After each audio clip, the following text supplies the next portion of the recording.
आज की कहानी है तबीयत का हाल। ऐसी अच्छी कहानी सुनने के लिए आप मेरे चैनल को सब्सक्राइब कीजिए। आज कैसी तबीयत है? माँ ने रोज़ की तरह सुबह उठते ही मेरा हाल चाल जानने के लिए फ़ोन लगाया। कई दिनों से मेरी तबीयत खराब चल रही थी। न बच्ची पर ध्यान दे पा रही थी और न ही घर संभालने पर। पति देव भी जितना सहयोग हो पा रहा था कर रहे थे।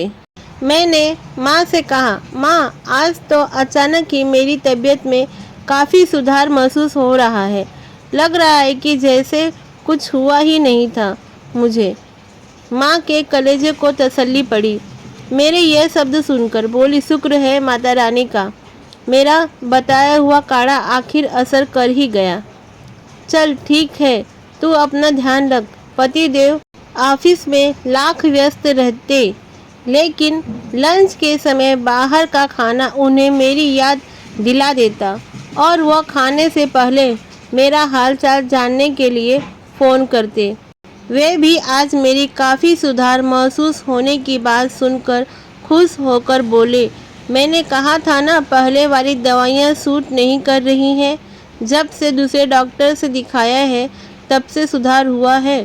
तुम मान नहीं रही थी ना मेरी बात। पड़ोसन वाली निधि भी घर आकर कुछ न कुछ सहायता के लिए पूछ जाती थी।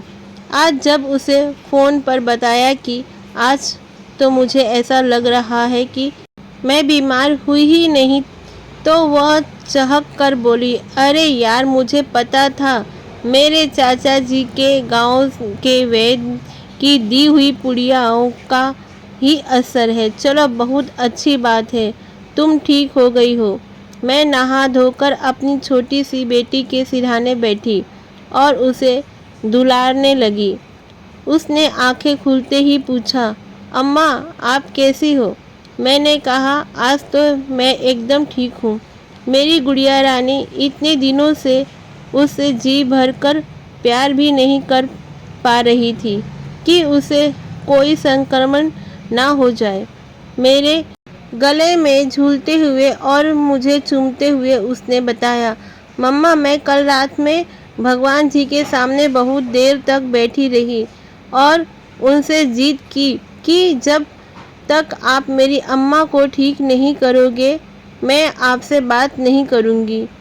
मैं निशब्द थी, जान गई थी कि आज अचानक तबीयत में सुधार किस वजह से आया था। प्रार्थना में बहुत शक्ति होती है। तो आपको ये कहानी कैसी लगी ज़रूर कमेंट कीजिए। वीडियो पसंद आए तो शेयर भी कीजिए। कहानी सुनने के लिए धन्यवाद।